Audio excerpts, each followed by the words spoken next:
আসসালামু আলাইকুম। আজকে আমরা করবো একটা Americano. Americano just like a black coffee. এটা আমরা গরম পানি অথবা ঠান্ডা পানি আর এসপ্রেসো অ্যাড করলে একটা আমেরিকানো হয়ে যায়।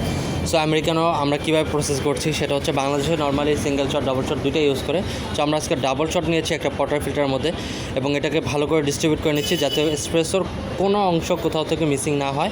দেন আমরা একটা ট্যাম্প করবো, সেটা অবশ্যই 30 পাউন্ডের মতন হবে। 30 পাউন্ড মিনস হচ্ছে 14 থেকে 15 কেজির মতন ওয়েট দিয়ে দেন এটা ডিস্ট্রিবিউট করে উঠালাম, ট্যাম্প করলাম। এখন আমাদের এয়ার পাম্প দিয়ে এই সাইডে যে কণাগুলো ছিল যেটাকে আমরা ট্যাম্পের বাইরে পড়ে গেছে অবশিষ্ট গুঁড়াগুলো আমরা সরাই দিয়ে এখন একটা সিঙ্গেল এসপ্রেসোর প্রেস দিয়ে জাস্ট মেশিনটাকে গ্রুপ হেড থেকে ওয়াশ করে নিয়ে এখন আমরা গ্রুপ হেডটার সাথে ওয়াটার ফিল্টারটা অ্যাডজাস্ট করে নিলাম। এখন আমাদের যে কাজ সেটা হচ্ছে এসপ্রেসো স্ট্রাইক করা। আমরা ডাবল এসপ্রেসো স্ট্রাইক করেছি।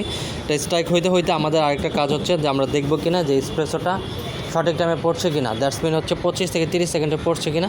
যদি না হয় তাহলে অবশ্যই মেশিনে ক্যালিব্রেশন করে নিতে হবে অথবা কফির গুঁড়ার সাইজ কম বেশি করে নিতে হবে। সো আমাদের সেট আপটা আগেই করা ছিল। আমরা এটাকে ভালো করে স্ট্রাইক করে অ্যান্ড দেন হচ্ছে গরম পানি অ্যাড করে দিয়েছি। গরম পানি ম্যাক্সিমাম থাকবে হচ্ছে 120 ml।